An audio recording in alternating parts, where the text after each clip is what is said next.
Sir ఏంటి sir Palnadu సంగతి ఏంటి, ఏ విధంగా ఉండబోతున్నాయి ఈసారి పల్నాడు ఏరియా రాజకీయాలు? బాగానే ఉంటుంది, ఇబ్బంది లేదు. జగన్మోహన్ రెడ్డి చేసిన కార్యక్రమాలు మరి అభివృద్ధి ఇవన్నీ కూడా సంక్షేమ పథకాలు ఇవన్నీ కూడా ప్రజలకు అందిస్తాయి. ఈ నియోజకవర్గంలో ఇండియన్ రామకృష్ణ వెంకటారెడ్డి ప్రజలకు దగ్గరగా ఉంటారు. టీఓడి కాడి నుంచి టిఫిన్ చేసేవాడికి ఫోన్ చేస్తే ఎన్ని సంగతులని మాట్లాడారు. కానీ జనంలోనే ఎప్పుడు 24 గంటలు నిత్యం ఇద్దరు అన్నదమ్ములు ఉంటారు ప్రజలకు అందుబాటులో.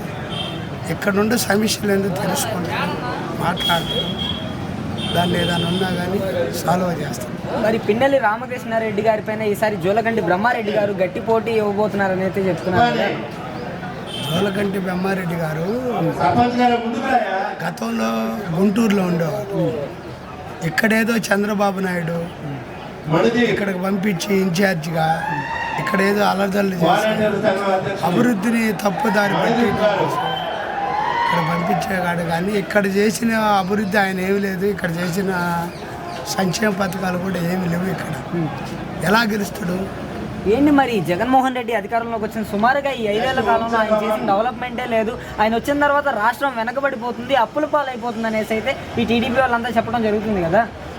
చంద్రబాబు నాయుడు ఉన్నప్పుడు అప్పు చేయలేదా? అప్పు చేయకుండానే ఇవన్నీ చేశాడా?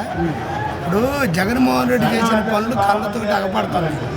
సంక్షేమ పథకాలు కానీ, అమ్మఒడి కానీ, ఆరోగ్యశ్రీ కార్డు కానీ ఇవన్నీ కూడా కళ్ళకు అగపడుతున్నాయి. చంద్రబాబు నాయుడు నేను ఈ పని చేసినానని చెప్పుకోవటానికి ఏమన్నా ఉందా?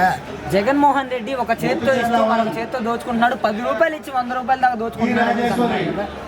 ఎక్కడ దోసుకుండు, ఏడ దోసుకుండు? ఆ రోజు కూలి 2 రూపాయలు, ఇవాళ కూలి 3 రూపాయలు. ఇప్పుడు ఎక్కడి నుంచో మోడీ పెట్టిన దానికి జగన్మోహన్ రెడ్డికి సంబంధం లేదు. కాబట్టి ఈ తెలుగుదేశం వాళ్ళన్నీ ఈ నాటకాలు ఆడి తప్పుదారి పట్టడం తప్ప రెండు ఏమి లేదు. సార్ ఫైనల్గా 175 నియోజకవర్గాల్లో జగన్మోహన్ రెడ్డి గారికి ఎన్ని స్థానాల దాకా రావచ్చు? 110 దాకా రావచ్చు.